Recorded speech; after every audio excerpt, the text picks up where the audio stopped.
First load is here.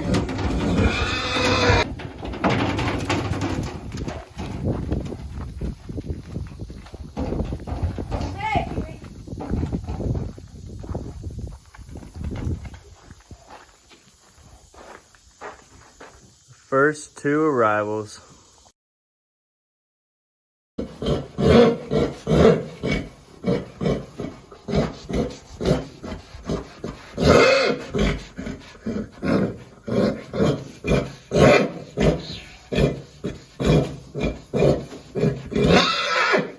He's breathing as hard as possible.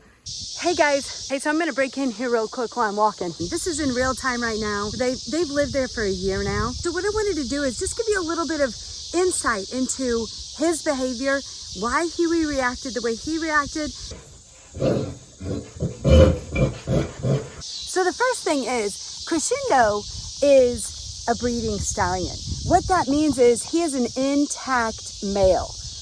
Huey, on the other hand, is a gelded male. So Huey is not an intact male. And it just depends how you all want to explain that, if there's kids that are watching or whoever. But what Crescendo's job in life is to continue his species and have babies.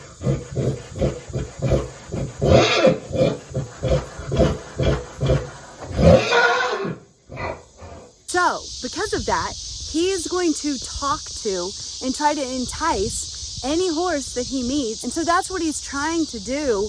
He is introducing himself to Huey. Okay, Huey is acting in a completely natural manner.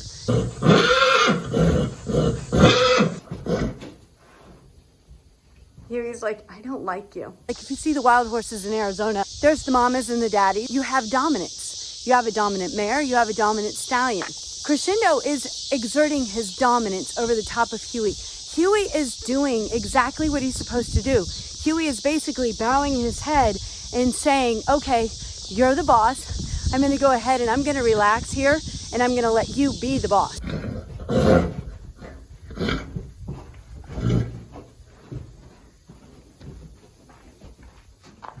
Are you gonna roll? Chill out. You're almost too big for this stall, Huey. We may have to get you up.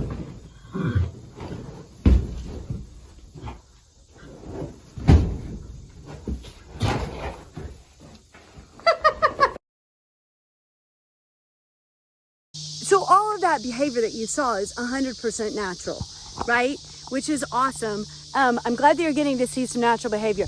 The other thing is, the reason Crescendo got all worked up is because he was really ready to breed, but he couldn't, because obviously Huey's a boy.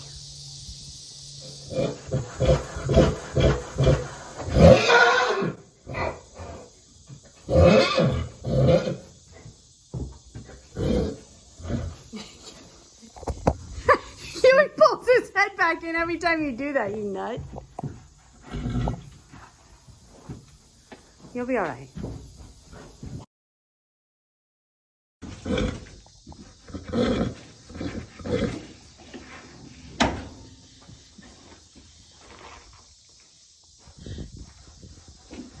Well, let's just hope you don't figure that one out.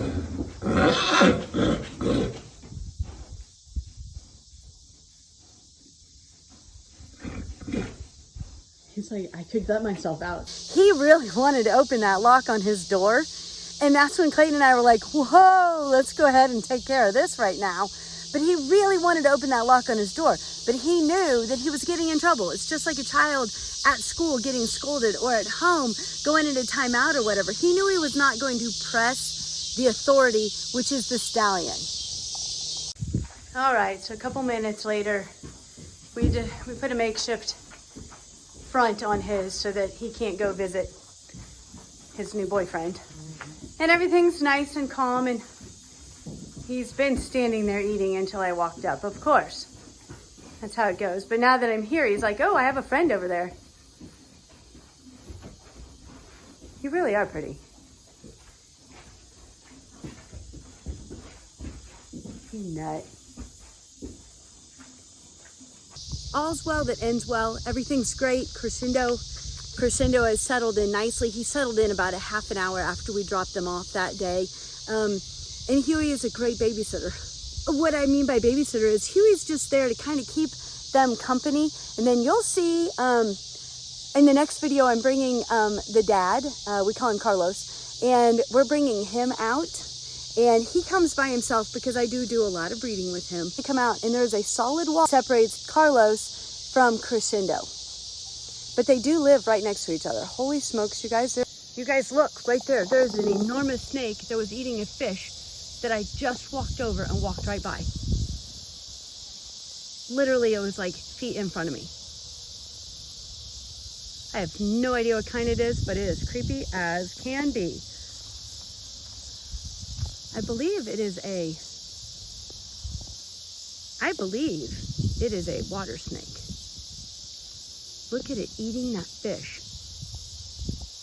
This is nature at its best. Guys, literally, you see the snake? Right there? Taking its fish, and I have been walking on this path right here. Okay, I think I'll just pick somewhere different to walk tomorrow. Thanks for joining me on my TED Talk.